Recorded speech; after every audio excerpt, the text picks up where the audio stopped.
Hi, everybody. This is Liam Billingham, co-host of Oeuvre Busters. Before we get into this week's episode on John Cassavetes' Gloria, I do want to note that this episode, even more than the other episodes, has a real romantic charge to it. It was recorded on Valentine's Day, so, grab yourself some chocolate, some red wine, and bask in the romance, the charged chemistry between George and I. To that end, I'd like to read a quick review that reinforces this. This review is 5 stars. It's from Quell Kell, and it reads, "Charming and smart. Liam and George have the most delightful chemistry and are super insightful. I love how accessible, yet smart, this podcast is. Kell, we love how smart you are for liking this show and picking up on this romantically charged chemistry. I mean, we all know it's going on. We all know it's there. We all feel the Jim and Pam or Leslie and Ben Wyatt vibe going on in this situation. Chidi and Eleanor, other Mike Schur shows. I've said too much. We hope you enjoy this week's episode. I'm George Fogopoulos. I'm Liam Billingham. And this is Oeuvre Busters. Yeah! Just drinking beer in celebration of the number 12.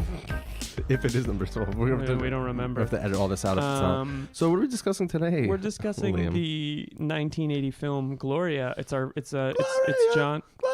G-L-O-R-I-A. That's the U2 song. Oh, I was doing the other song. No, that's fine. Yeah. There's a lot of Gloria songs, right 1980. This is our first jump into the Cassavetes. The 80s? The 80s. It this is our first 80s film. We're nearing the end, by the way, which is also kind of crazy. Let's read the synopsis real quick, shall we? Let's do it.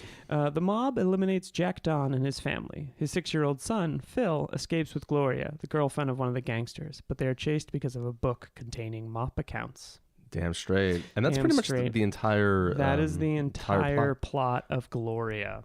And I got that plot from, of course, the John Cassavetes Encyclopedia. Wikipedia. Cassavetepedia? So, 1980. Yeah. South Bronx and very Northern much Manhattan. The South Bronx. I love these opening shots of New York City. I wrote down.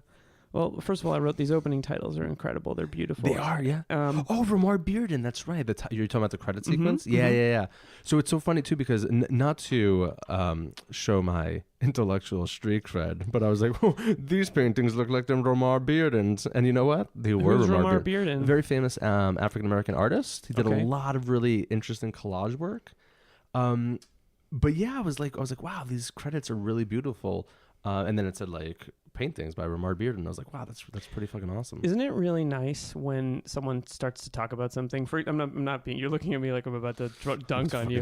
No, but it's like I was with my sister. Watch your fucking mouth, motherfucker. I was with my sister-in-law over the weekend, and we were talking about private property, and she was like, I was just because she's in a Marxist kind of sense. She's in grad school. Oh, all right. And she's studying urban planning, and so she was learning about the history of private property, and I was like, oh yeah, it came out with enclosure rules in Great Britain in the 1700s, and she was kind of like, how did you? And I was like, thank you, thank you so much.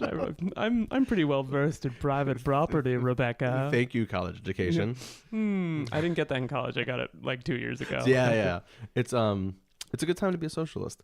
So you have beautiful opening titles, and then these beautiful opening shots. Of the New most York expensive City. of John Cassavetes' career, probably, because they're all helicopter shots. It shows. There's a couple of helicopter shots. Yeah, that's a good time to point out that this is his return to the studio. This is a studio picture. Ah, yeah. This is a studio picture, and you could definitely feel it too, because there are, even though I really, really enjoy this film, there are a lot of conventional aspects to it.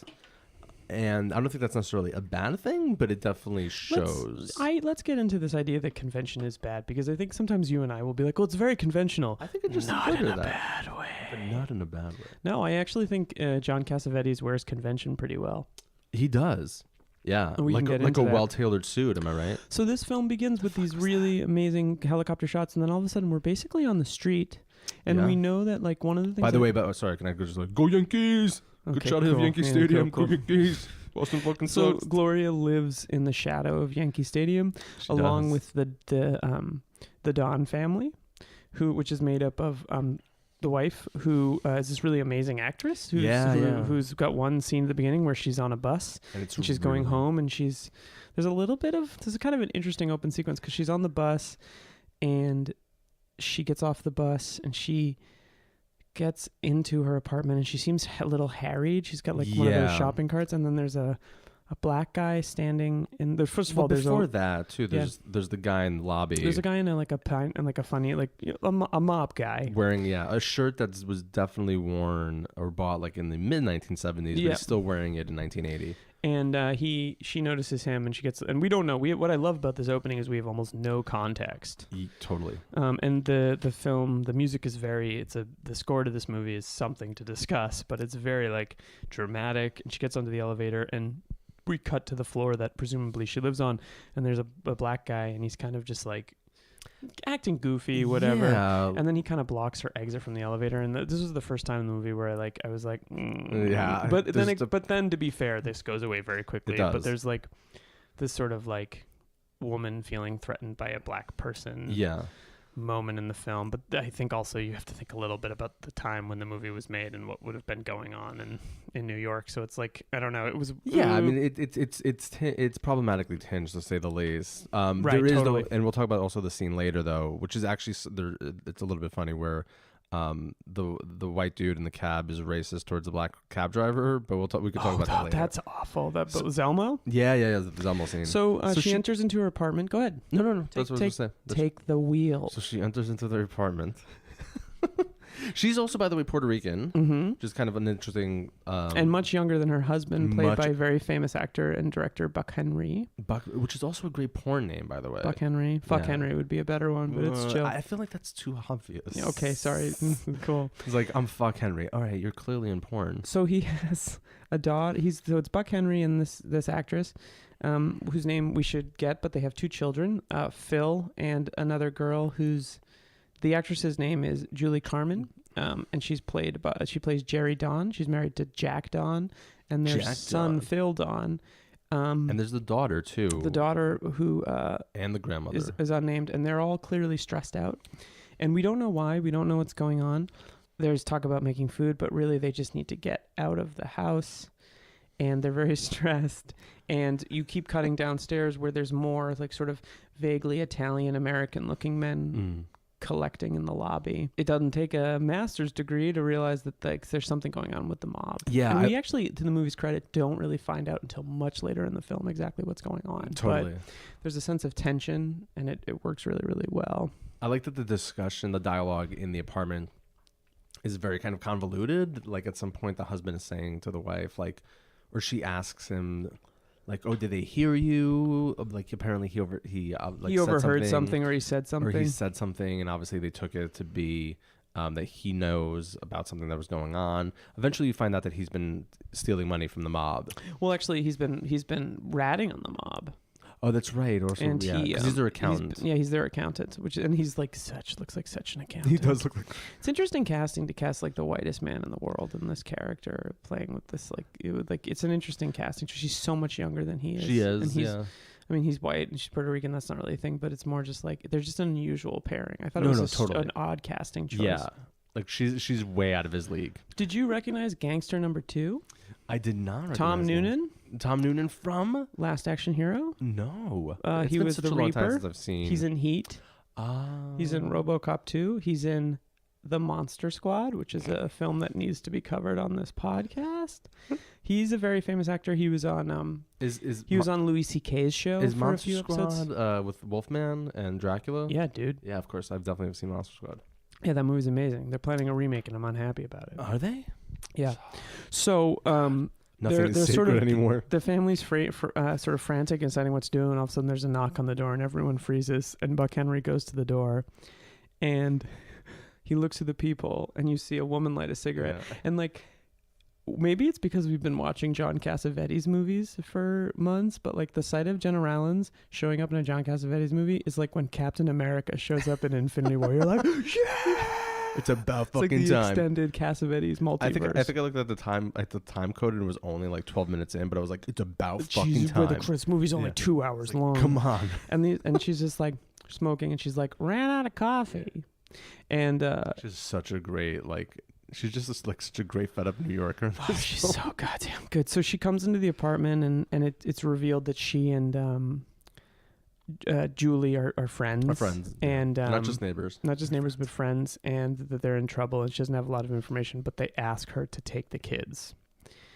And she takes Phil, and this is actually kind of a sad scene. She takes Phil. The daughter runs away. She runs away, and she doesn't. Do you remember exactly? So I was watching this with my partner, and she was like, "Why isn't the girl going with them? What's the deal?" Like, and she's right. Like, what did they explain? Why? Well, there's a lot of plot holes in this movie. Just some things that just happen that make no fucking sense. Yeah, how the mob is like Jason-esque. So here's an interesting thing. Everywhere. You know who didn't want to make this movie? I'm gonna guess. Go for it. Phil, the young boy. John Cassavetes didn't want to make this movie. I mean, I'm not surprised. He really didn't want to make it. As we've said in previous episodes, gangsters are boring. Yeah, which is also I was thinking about that a lot. But he might be the great underappreciated gangster filmmaker of the film world. I mean, these are great gangster movies. And I guess if you also tie this up to or back Killing to of a Chinese Bookie, yeah. and Mikey and Nicky, which granted he didn't direct Mikey and Nicky, but there's a three. We've now seen almost three we've seen. With the interruption of opening night, we've had like 3 really good underrated gangster films. He didn't want to make the film, and I think that shows in some of the choices he makes in the film. And the only reason he made the film is because, from what I've read, is that Jenna Rollins got cast in it. She asked him to direct it. Ah, okay. I was wondering if he brought her aboard or I think she brought him aboard. He wrote it though. I think he wrote it to sell it. And I think that there's some moments in the film where he's like, and just like fuck it. Yeah, like there's a few things. There's a few too many coincidences in the script. There are, and it becomes a little it becomes a little heavy-handed. The last scene. The last scene is awful. Oh my god, yeah, but it's bad. It becomes heavy-handed. How also, like I just said, every time like you think she's kind of totally in the clear, the mob just like magically appears. Why are they eating at that? So she brings it back to his apartment, and I don't know if you noticed this, but she had so many photos on the wall in her apartment that I was wondering if the photos on the wall were supposed to be a reference to the opening credits, or if the opening credit photos that run across the thing were supposed to be like a reference to it made me think of that, because one thing I like about the film is that it's the 80s, so it's like a kind of like, if you think about homes that we've talked about this a little bit with but if you think about homes you grew up in, like there were so many pictures on the fucking wall in the house that I grew up in. It seems like this was a time when people were just like, let me cover the walls with photos. And it's also interesting that they cover her walls with photos because Gloria doesn't really seem to have anyone in her life. Oh, she has a cat. Sure. But you get, you know what I mean? Like, it's just kind of interesting. So no, Phil... I'm glad also you mentioned that too, because she is very much presented as like an isolated loner, obviously. Right. And with some money saved, like she seems to be okay. And you find out with mob connections. This is not her first rodeo with the mob. Mabio. Yeah. Mabio. I think that works. That was briefly my nickname in college. Mabio. So she goes. What did you do to earn that nickname? I can't talk about it. Sorry. Did you see Donnie Brasco? Off mic? Did you see? Yeah, of course I fucking saw Donnie Brasco. It's a good movie. I'm a child of the 90s. It's a great movie. Anyway, so they go back to her apartment. The mob brutally but before they brutally execute the family members, and there's a lot of economy of action in this film, and one of the things he does to signify that is just blow a window out in their apartment. But by the way, I laughed my ass off when that window gets blown out. Really? I don't That's know funny. Why. I didn't think it was fun. I thought it was actually kind of sad. But the father calls Gloria, and he's like, "Put Phil on the phone." Yeah, no, this scene is sad. Phil he's like, Phil, you're the head of the family now. And I think that like maybe because we've been caught, we haven't seen a lot of father-son relationships in these movies. In fact, in most John Cassavetes movies, like the fathers are absent. So it was kind of nice to have, even if it's like this kind of convoluted mechanism to set the plot into motion. Like one thing I love about this movie is it does not sacrifice character for action. Correct. It's a very, very, very good character movie. The best thing about it are the characters. And there is action, but it is... it's good action. Yeah, it's good action, but it's also not gratuitous, and it's not like over the top. Yeah. It's well... it's sprinkled in. It is sprinkled in. And it's this is also... Go ahead. No, we also have to fucking talk about this kid who's like 10 years old going on 40. Yeah, he's amazing. I'm a man! I'm a man. He looks like a grown-ass man. He's a grown-ass man. He's wearing this like ridiculous What's his name? Phil Dawn, played by John Adams, who is actually, he's in the film. He's credited as Juan Adams, which is kind of weird. Is he? Yeah, that's what I was reading on Amazon. But At least I read it on Phil. Amazon. I read it on the Jeff Bezos cloud. I'm basically different. On Bezos cloud. One thing that sticks out for me in this movie, especially in this opening, is how clear of a narrative there is to this flick. Which makes it very not like a Cassavetes film. Very clear. Like you can almost count. We've been talking a little bit about screenplays lately, and that the narrative, like it follows that Campbellian. Is that a thing? Campbell? Are you talking about Joseph Campbell? Yeah. It follows that the soup guy, right? That hero's. Yeah, no, Paul Perdue. Yeah, it follows that hero's journey thing like pretty clearly. Like the moments when she just like it's and like so the sort of like call to action is very clearly presented in this moment. But this is the first big plot hole in the film because why? So there's been a massive mob shooting in this house. Totally. You're gonna tell me that the police are just gonna let fucking Gloria leave with this little Puerto Rican kid and be like, no problem. You can leave. You don't have to be interviewed even though you live on the floor and in the building. Okay, well, two things about that though. It does seem so after the family is brutally executed, she grabs a whole bunch of shit. She grabs her cat, and the cat disappears eventually. She drops the cat in the hallway. That's right. Which I nudged my partner and was like, see, symbolism, right? She's dropping the cat for the kid. She's dropping the cat for the kid. So what's going on there? It's very deep. So I never think of shit like that. She picks up the cat, and I'm like, oh, this is awesome because this is not going to turn into like Inside Llewyn Davis, but it doesn't because she fucking drops that cat very quickly. That cat goes, and she goes downstairs. And at this point, though, the cops have just showed up because you see like the detectives run up the stairs, right? So they don't know who has been killed yet. Oh, that's true. And then she says to like one of the cops in the lobby something along the lines of like, that cop told me to leave. And the other cop's like, because the one cop just said like, oh, you can't leave. And she says, no, the other cops told me to leave. And he's like, okay, fine, you can leave. You're right. It still felt ridiculous. The part that I didn't understand, and maybe you also heard this because I didn't. When I turned to my partner and I was like, why the fuck doesn't she just go to the cops? And apparently there's a line. Did you hear this line where she says something like, oh, I can't go to the cops because I have a record? Yes. So okay, all right. I did hear that, but so still, yeah. Don't you just like leave the kid in front of the police station? She has a wreck. Yeah. Well, that's an interesting question. Speaking of which, inside Llewyn Davis, Llewyn's the cat. Wow. Do you know the first posters for the movie were like the village and just the cat? Oh, I didn't know that. Llewyn's the cat. I saw the first half hour. That's fucking it. That's all you've seen. Yeah, I've heard it's great. I was like, oh, what else is on? I was like, American Ninja Warrior. Oh, no. So Emily and I saw Llewyn Davis opening night at like downtown on Union Square. Mm-hmm. And it ended and I was like, that was good. I like that. That was a good film. This happens with every Coen Brothers movie with me. And then like 6 months later, I watch it again. And then I watch it for 3 days straight. And it's all I watch. I have a friend also who swears by it. And I do need to. It's really good. It's really good. So they escape. And they go to Gloria's second apartment because in 1980s New York. Yeah, is that a second apartment, like a nicer, a swankier apartment? Well, so she walks in and she sees the dishes haven't been done. And she's like, Slob. So whose apartment is this? I have no idea. And you'd never find out because later in the film she returns to this apartment at some point, and again there's nobody else in that apartment. And I thought it would be explained. I assumed like maybe like a lover or a friend. That's what I thought. But she has keys. She walks right in. And she starts to play mom here. She makes some eggs. How do you burn eggs? It's like in every fourth Cassavetes film, Jenna Rollins has to make eggs. Remember the other film where she makes eggs? Minnie and Moskowitz. She makes eggs in faces and they're not good. And they're not good. Does she make eggs in Minnie and Moskowitz? Oh, that's a good question. I have to go back.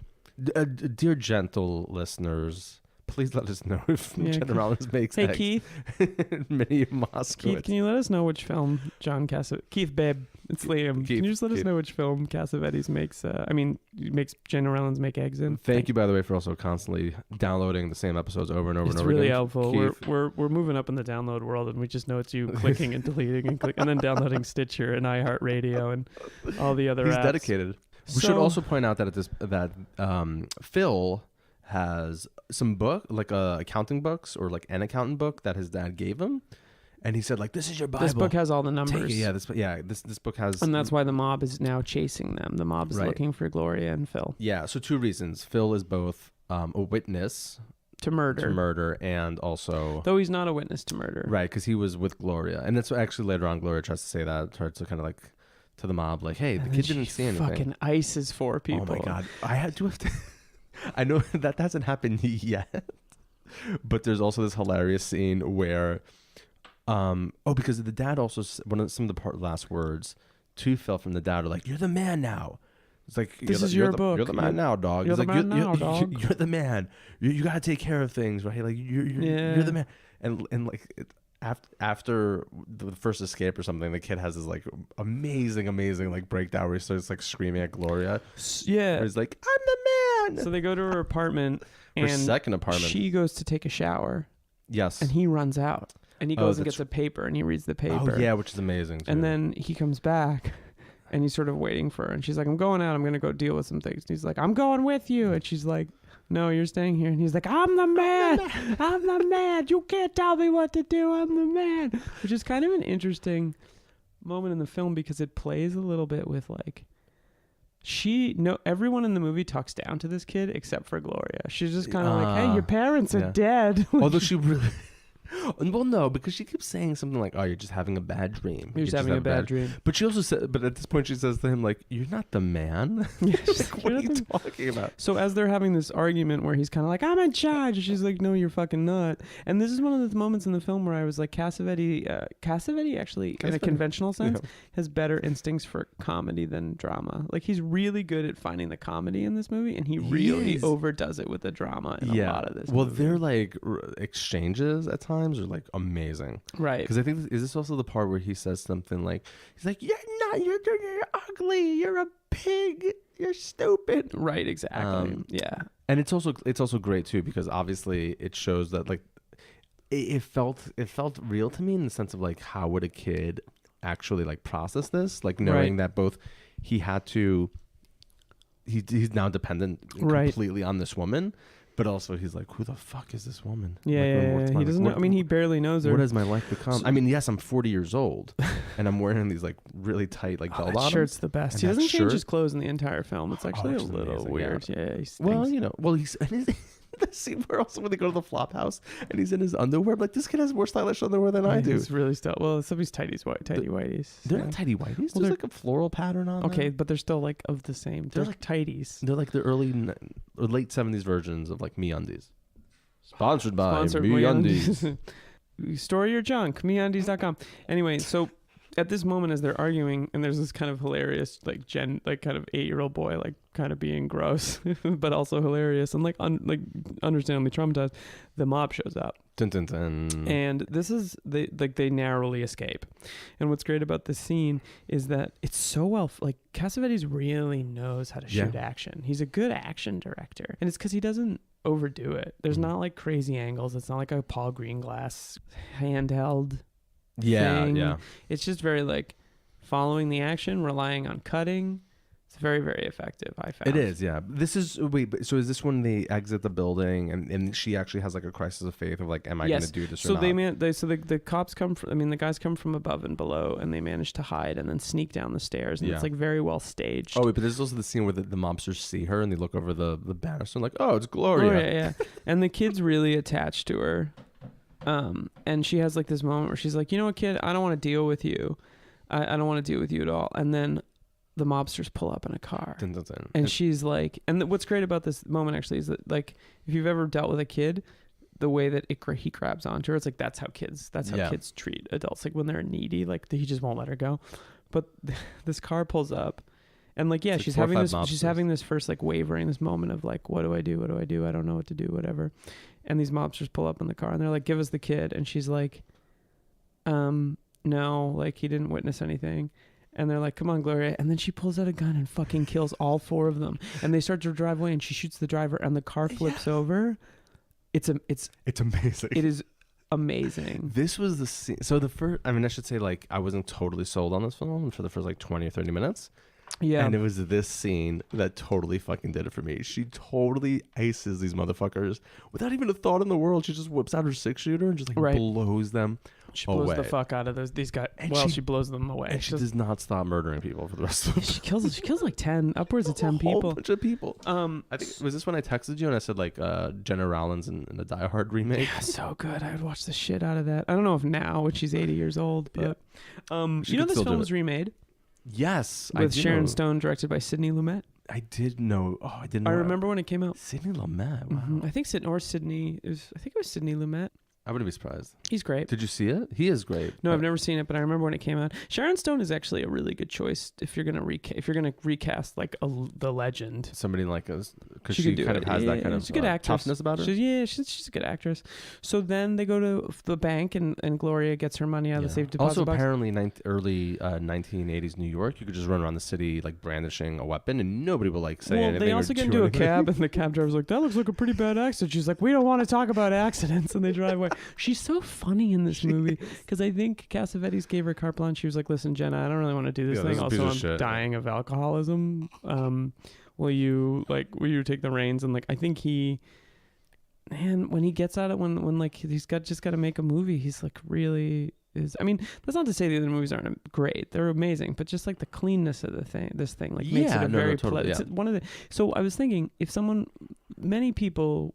I'll be like, I'm doing a podcast, and they'll be like, what's it about? And I'll be like, John Cassavetes, and they'll be like, I've never heard of him, and I'm like, sure, of course you haven't. Why would you have? And then they'll be like, well, what's a movie I've seen? I'm like, you haven't. And then I'll say like, he's in The Dirty Dozen. This is the movie I would recommend people start with. I think this is a great entry into John Cassavetes because it's very watchable and very funny. So that's what I was going to say, that it's probably the Cassavetes film that I've enjoyed the most. In the sense that it's laugh out loud funny. So is Minnie and Moskowitz, but it doesn't come with the attending other stuff that's right. There's a lot of action. Good action. It's very conventional and not necessarily all in bad ways, except for the ending. It's very conventional. It's not a bad thing. It's not a bad thing. Convention isn't bad. But it's definitely a studio product. Yeah. Well, that's fine. Yeah. No, it is. It's fine. I don't care. Yeah. So they go to the bank, and this is a nice moment where we see Gloria kind of interacting with this bank guy. He's like, she's getting money from her safety deposit box. Money for safety deposit box, and he's kind of standing there, and she's like, "Can I have a minute with my money?" My money? Yeah, she's so great, and you can see how there's a moment at the very end of the film with a cab driver and Phil where he's clearly like taking her kind of brusque way with people. Yeah. It's so great. So that once she gets the money, they go out to Flushing, and they go into a flop house. And it was awesome too because it was like, I know that 7 train station. Yeah, no, totally. Well, there's a lot of this movie. You have moments where you go like, oh yeah, hey, yeah, you are a Queens native. I was Queens that represent. Yeah, of course. Queens. You and Fife and QTip. Yankees obviously in the Bronx. Did I ever tell you about? Did you say QTip? Yeah. The QTip from Tropical Quest. Yeah. Did I ever tell you I once gave him a bottle of water? Cool. Do you want to hear this story? Yeah, I do. I have a good Q-tip story too. Don't fucking step over my Q-tip story. How dare you? Can I kick it? Yes, you can. I was interning at a movie production company that will go remain nameless. Tribeca Production. Oh, Tribeca. You worked for Weinstein for a while, right? Yeah. Let's not talk about that. The lawsuits are still going on. And so he was there because they were thinking about making a rap prison musical called Prison Song, which I think maybe they eventually made, but I'm not sure if he was in it. What the fuck? And he was in the offices, and one of my bosses was like, can you bring Q-Tip a bottle of water? I was like, I sure can. So I believe it was a bottle of Poland Spring. And I said, brought it over to Mr. Tip. And I was like, here you go. And he was like, thanks. And I was like, would you like anything else? And he was like, no, I'm cool. I was like, great. And I walked away, and that's about it. That's a good story. That's a good story. But he was obviously like, not that I interacted with him in any sort of way other than beyond what I just said, but he seemed really down to earth and very cool. Why did you intern with? Because at some point I thought I was going to be a filmmaker, and I was like, this is what I need to do to be a filmmaker. That's not inaccurate. I need to just give people my free labor. Yeah. Because if anybody needs it, it's Tribeca Production. They really need it. Bobby's hurting. Babbo. Jon Stewart used to come by the offices. I'm sorry. I'm You're not a Stewart fan? Overrated. He seemed like a really cool, like down to earth guy. He did. Really? Yeah. I'm Team Mark Maron all the way. Do they have a beef? They have a beef, apparently. I don't know. Why? I think that they don't like it because they're both like kind of loudmouth dudes. Like I can't see them being. I don't know. They also both kind of did political stuff for a while. Like you know what I mean? I don't really know. This is all getting cut. All of it. And they both had to be center stage. Like what? Like That's true. They probably both like attention. Is that what you were referring to? Yeah. Or were you talking about the film Center Stage? No, I wasn't referring to the film. I just meant like they're both like alphas. Yeah, they are both alphas. So then she gets some money from the bank. She gets some money from the bank, and they head out to Flushing, and the hotel room is $250 a night. It's a flop house, which I actually Googled flop house, and because I didn't know if it just means a shitty hotel. It does. I didn't know if it meant like a shitty hotel with some like, prostitution or something. The guy also at the front desk is There's like, a flop house. Yeah, he explicitly says it's a flop house. He says all the doors are open. Just pick any room. So they go into the hotel, and it's kind of a hilarious scene. It is when she pushes him off the bed. So he's like lays on the bed next to him, like his skivvies. He's trying to like flirt with her. It's like the first of their kind of like, because he keeps being like, "You're my mother, you're my father, I love you, Gloria." Yeah. And like he doesn't really know how to. I mean, he's like, 8 years fucking Gloria. old. He doesn't. Yeah. And like he kind of like. They have such an interesting relationship because like they're definitely like feel like a hole in each other's lives, but like it's just a very curious, funny relationship. She's not totally sold on him yet. Yeah, she's not. And she's kind of like she's a reluctant. If this is a movie about motherhood, which I don't think it really is because she consistently says I'm not a mother, but it's more like a movie about like guardianship, so to speak. She kind of is just like, dude, fuck you. Like she doesn't really like. She treats Phil like he's like a colleague. Well, this scene's great too because she pushes him off the bed, right? So he like tries to cuddle with her, and she's like, "Get the fuck off the bed." So funny. It's such a good scene. She pushes like this 8-year-old kid off the bed. I love you, Gloria. And then he gets back on the bed. Yeah, and then they go to sleep. But this is one of the moments in the movie where I was like, movies have the precocious kid problem. Yes. And this movie doesn't really have it. Like it. His precociousness. Precocity. Is precocity a word? No, I don't think it is. You're the English teacher. Precociousness. Precociousness is not offensive. It's not, no, because again, there's a lot of like, like she's constantly like undercutting him. Yeah. She's also like at times just like frankly very shitty towards him. Like she calls him stupid a lot of times. She like really problematically says like, "Why don't you speak English?" Why and he like, doesn't say like he maybe says like two words in Spanish the entire film. His English is totally perfect. Yeah, it's totally fine. He doesn't even speak with like an accent or anything. So in the very next scene, they go to a graveyard. Oh yeah, I love this scene. The scene's amazing. So why did they go to the graveyard? So they go to the graveyard. And she basically kind of tells him to like ritually, not in this kind of using this language, but to like ritually say a prayer for his dead family. But they're not buried yet, which is a really interesting thing that comes up later in the film. So he just kind of picks a random set of graves to do it. Yeah, and she kind of like turns her back, and he does like this really kind of like very cute prayer and for his dead family. Right. And then it's like back into the city because obviously you get the impression here because he says something like, "What town are we in?" And there's a point he's like, "I want to go home." Yeah. And then he says, "I want to play stickball." And I was like, "No kid in the history of the universe has said I want to play stickball except in movies." No little kid was like, "I want to play stickball." I used to love to play strike box. You ever play strike box? What's strike box? It's just baseball, but like you literally draw a strike zone on a wall, and just somebody throw pitches and you hit. Oh. Yeah, it's a lot of fun. You New York kids with your stickball and your strike. I never played stickball, but I know a lot of people who did play stickball. How is stickball? Is it just because you use a stick? Yeah, exactly. I used to work with this guy who said that. Did you just try to play footsie with me? I did, yeah. It is Valentine's Day, and it's not. It is. We are recording on the most romantic podcasting day of the year. I had the time of my life, and I never felt this way before. Yes. You can't see it, but I'm lifting Liam up over my head and my arms. George, you're not strong enough. It's like, oh, this is difficult. My back. Stickball. Stickball. So then, stickball. Am I right? So then they head back into the hard city. Right. So after the graveyard, they decide to go to Philadelphia. Not Philadelphia. Pittsburgh. Because the kid's like, Pittsburgh? Pittsburgh? And they go, this is another plot hole. They go to Penn Station. Mm-hmm. And at Penn Station, they see the mob again. Again, yeah. And again, this is like one of those moments where the mob magically appears out of nowhere. In the same restaurant that they happen to be getting like food at. And to some degree, it makes sense because they would be staking out like places like like Penn Station. Yeah, but they're all sitting politely at the table, and they like she sits down. They're like, "Hello, Gloria," and you're like, "What?" Well, she walks over to them. She's like, "Hold on a second. Don't move, kid." But before that, also they have like this really beautiful and testy exchange with the waitress. Yeah, where the kid goes to something like, "I want this," and the waitress is like, "We only have pie." And no, he's like, "What kind of pie?" He's like, "I'll have pie," and she says, "What kind of pie?" And he says, "Apple pie," and she says, "We only have peach," and he's like, "Peach pie." Yeah. And then Gloria just orders a cup of coffee. And this is when she realizes that the mobsters are just setting a table over, and she says, "Like, I'll be right back."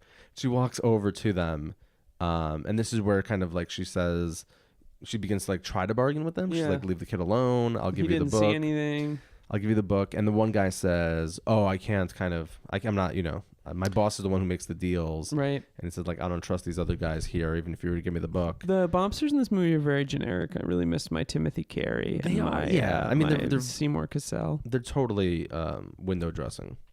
Yeah, take that, mobsters. They're just there to be fucking annihilated by Jenna Rollins.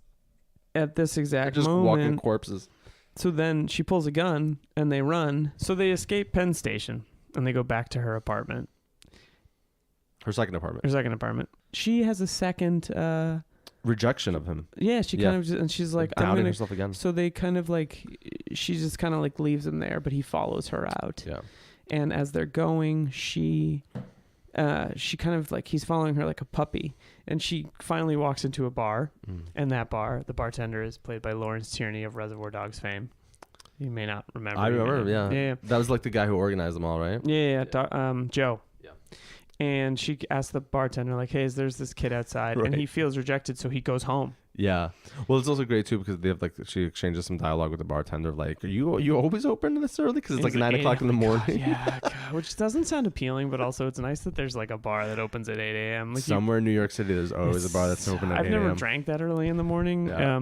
I mean, I've drank until then, but I've brunch. Yeah, the brunch doesn't even technically start till like 11. All right, calm down, neoliberal scum. So she has like a check. So after leaving this kid, she then has a crisis of faith, and she decides to find him. So she gets in a cab and goes back to the neighborhood, the Bronx, and she sees him sitting on a stoop with some of his friends, holding the book, and then oh no, shit goes down again. So then mobsters appear again magically out of nowhere, right? Grab the kid, right, and his friend, because now he ran away with one of his friends, right? When he saw also Gloria. And they like take him away into like some apartment. Yeah, they bring him to an apartment. And Gloria, because she's a fucking cold-blooded killer, just walks right into this apartment. And she kills. She finds them. She kills the friend's father. Why is the friend's father there? The impression I get is that the impression that I got from the scene was that the kid was in some sort of way in on it. That he was like, the dad was like mobbed up also, and he's like, "Oh, hey, if your friend comes back, like make sure to bring him to like my apartment." Again, it's not really explained very well. But it's not very well explained, but you're kind of like and then there's just a moment for Gloria to fucking just lay waste to just blow these dudes away. And then she takes him and they get on the subway. Yeah. Right. So then they get on the subway again to escape. Love the early 1980s subway. It's very grimy. And they're about to get off a train stop. She gets off, and of course, because New Yorkers are assholes, they don't let the kid get off, and he gets stuck on the train. Right. And she starts screaming like, "Get off at 42nd and he's Street!" Like, he's like, "What?" Yeah, I love how he gets knocked around by all these people. And so she gets on the next train. Right. And the mobsters are on that train. Yep. And they try to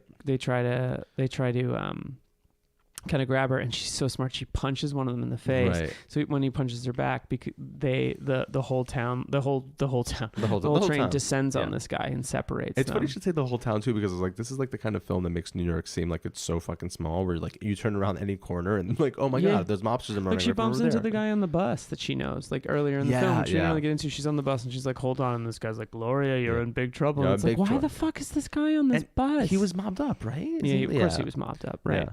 There's just these little convenient things. So this is both the best of New York and the worst of New York. Exactly. The worst of it is they don't let the kid get off. The best of it is she gets smacked and they come to her aid. she also has all these great lines. And she also though. whips out her gun. So she gets off at the next station and she finds the kid, right?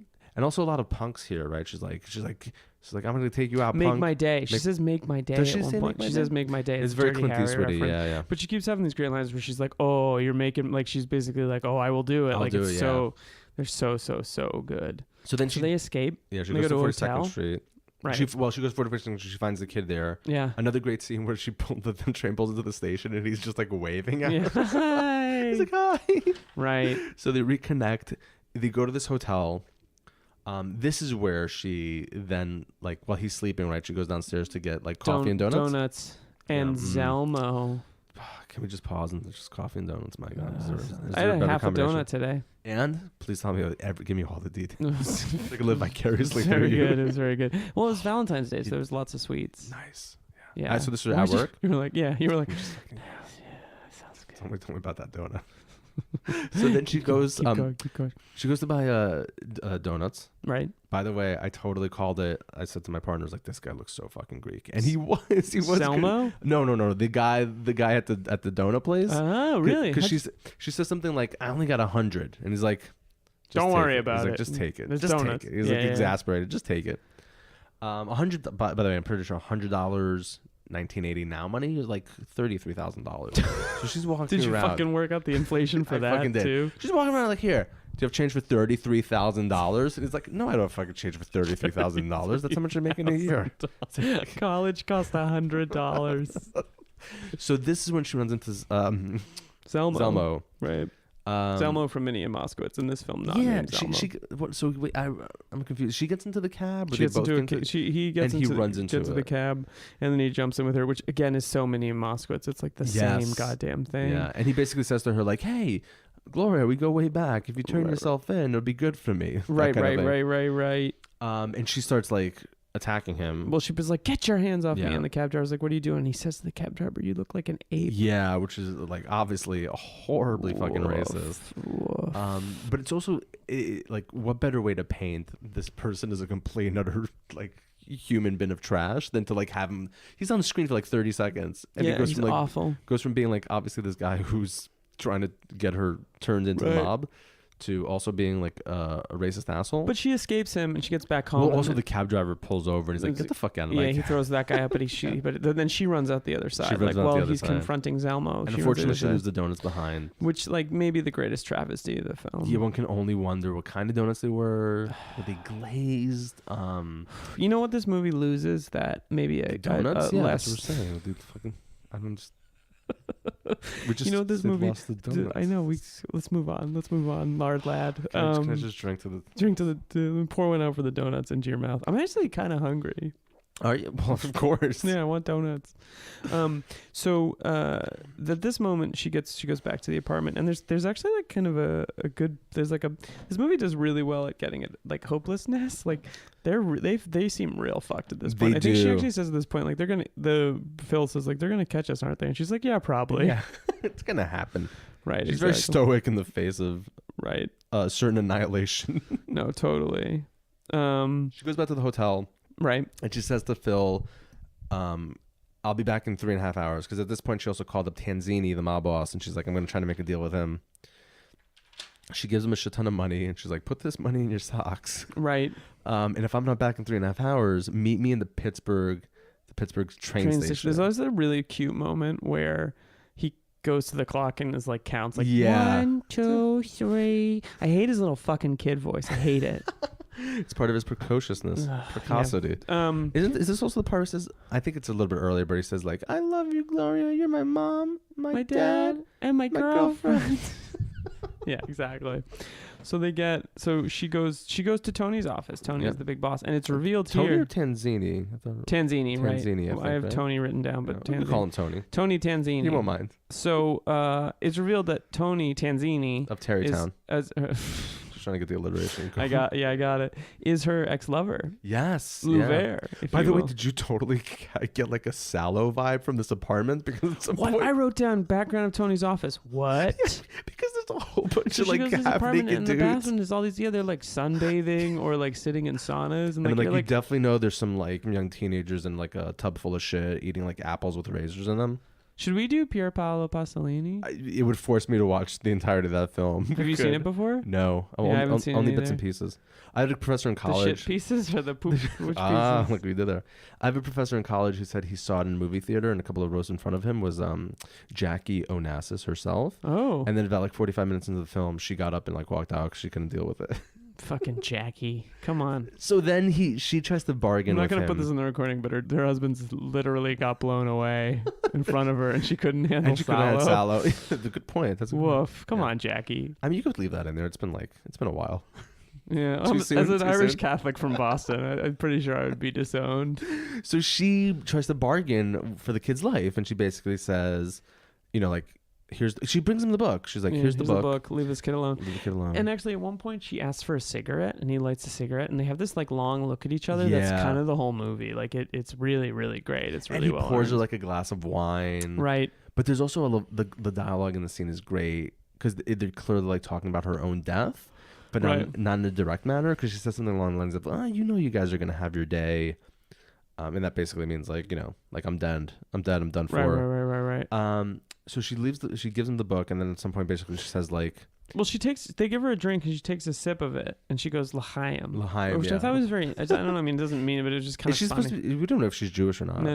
Or the character, It's not yeah. but there's all this like casual Jewishness in John Cassavetes, like with the opening night and the Or not so casual. I mean, obviously, like Minnie Moskowitz, it's casual in the sense that it's okay. So, but at the same thing with that is that, like he doesn't. It's not like the characters often acknowledge their Jewishness or whatever, but they are. They kind of like speak to it, or like it's very kind of subtly laid in there. I mean, or whatever the case might be. It's interesting. So I felt like it's funny you should say that, because I felt like one of the subversive elements to this film, and not like that it's mind blowing, but I thought it was interesting that clearly, obviously, here you have like a white mother figure, and like the child is clearly obviously Right. Puerto Rican, and I felt like, is it trying to also make some sort of kind of comment on like the biracial family unit, and like that I felt was kind of progressive, although obviously like the white savior kind of narrative also is totally not progressive Right. in certain ways.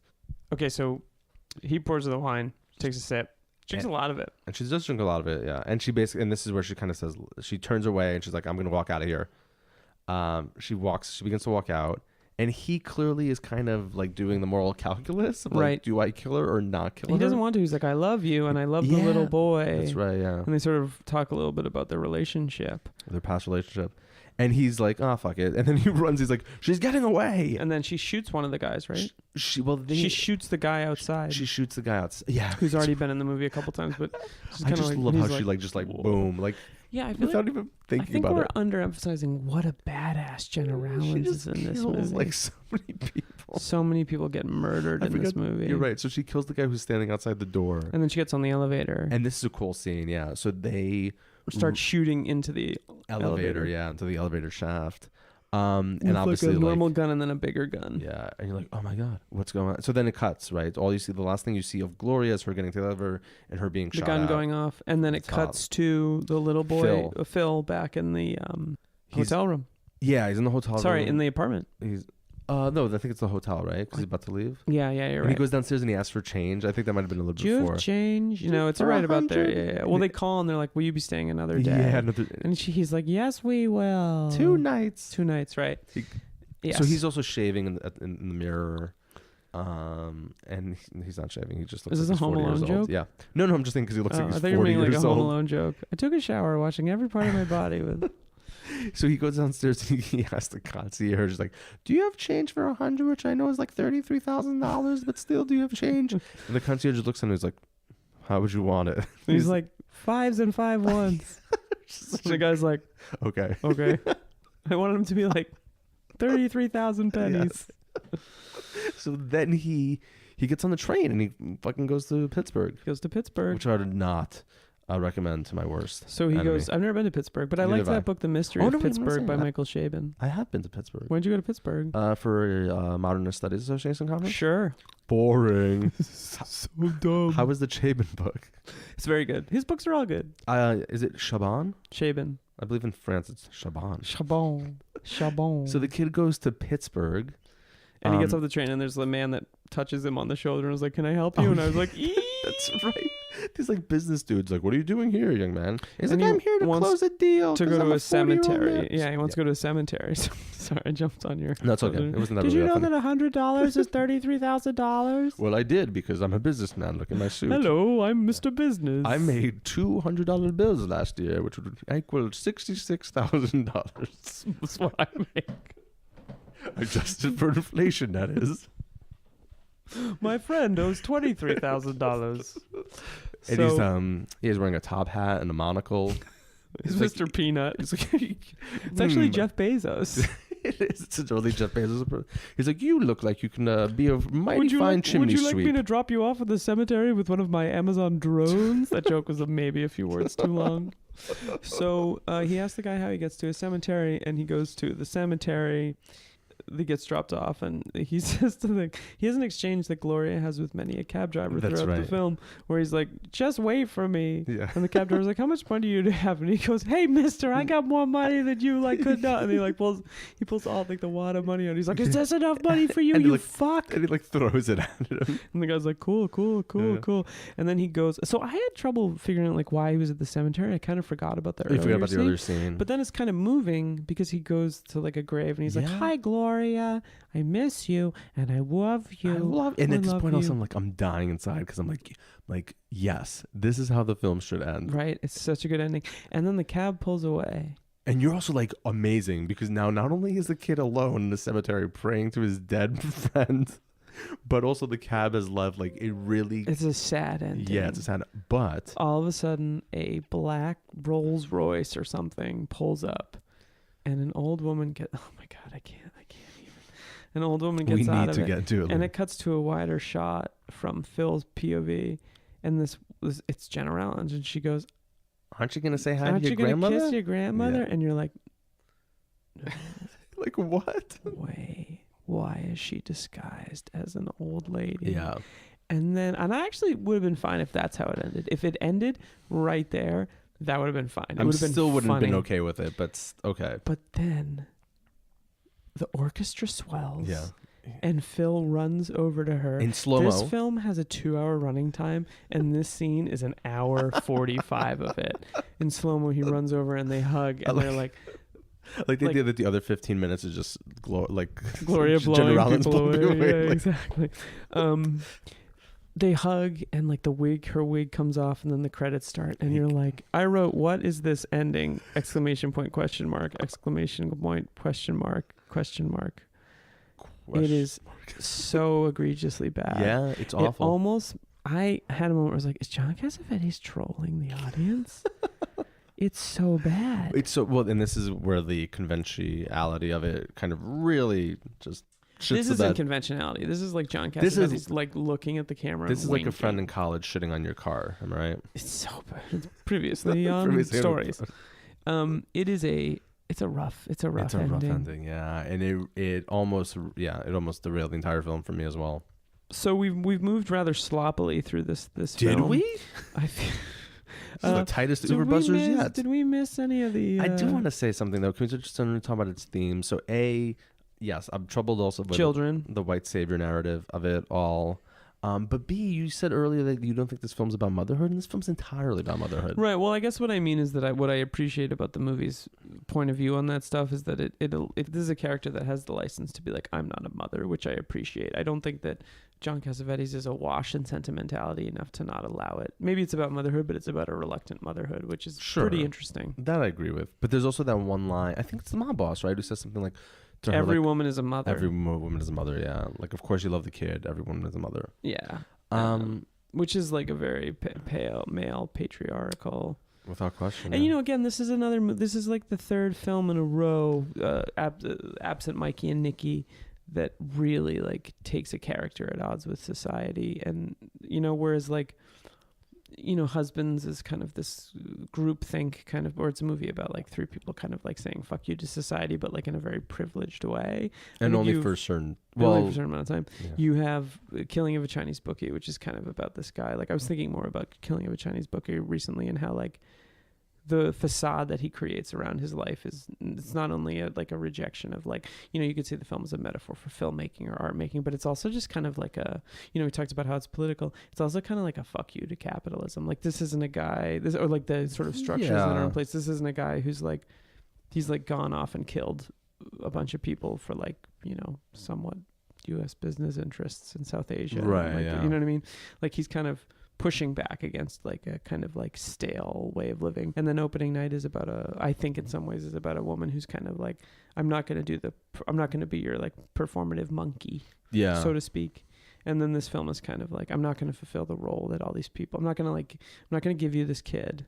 I'm not going to do what you'd expect me to do, but I'm also not going to do the thing of like being a loving mother. Totally. Yeah. I mean, yes. Or like that kind of traditional kind of mother figure. Sure. Right.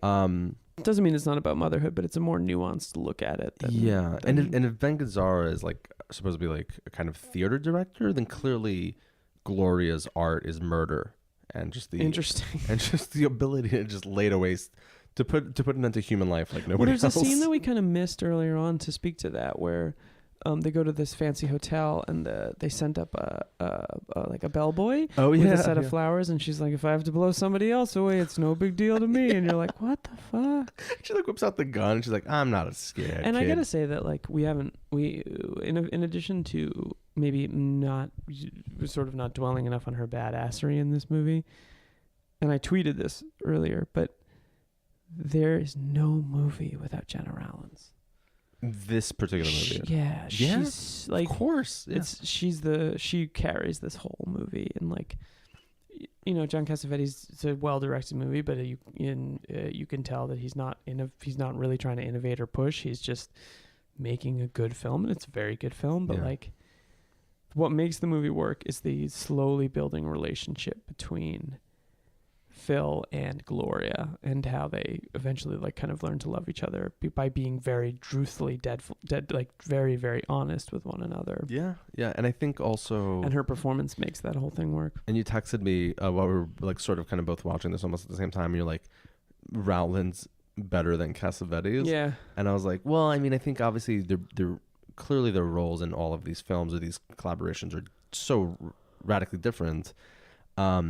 But that it's impossible, at least for me now, to like think about, especially these later films in which she's in, as anything other than collaborations. Yeah, totally. Like, one hundo. Like these are like films that they both own. Right, and at this point they're kind of aging a little bit, which is and great. Like, yeah, she's aged a little bit. I mean, it's great. Sorry, that it also becomes like a theme in the films. Yeah, it becomes a theme in the films, but also like, I mean, I would guess she was 50. I looked it up. She's 50. Wow. Yeah. And it's been really cool to watch these from beginning to end, because you feel like, I don't know, I've never watched directors work to back like this before. So like, you feel like you've been on like not only a ride, but like with the character, but like with the artists and stuff like that. And like, I feel like there's like, this is, very, you can read an article about John Cassavetes' collaborations with Jenna Rollins and Ben Gazzara and Peter Falk. It's a very different thing to see it. Yes. To watch it almost. I haven't watched many movies between these films, so I basically have been watching John Cassavetes movies since August. Yeah. And it's like, wow. Yeah, it's like watching them grow up in front of your eyes. Yeah, it's really, really, really cool. This is a really good movie. It is. I give it 3.8 staccatos. I give it, man, I don't know. Of course, it's out of 5. You know what I'm going to try to do? We're 2 films away from being finished here, so I'm going to rank the Cassavetes films right now. Should we save it for right now or the end? We should save it for the end. Should we save it for the end? Yeah, of course. Okay, so I'm not going to rank the films. Because we have one true Cassavetes film left. That's every Cassavetes film is a true Cass. I'm not playing this game of being deep. Sorry. Yeah, I would say definitely see this film. It's really good. Yeah, check it out. And I'm Liam Billingham. I'm George Fragopoulos. And this was Uverbusters. Gloria, Gloria.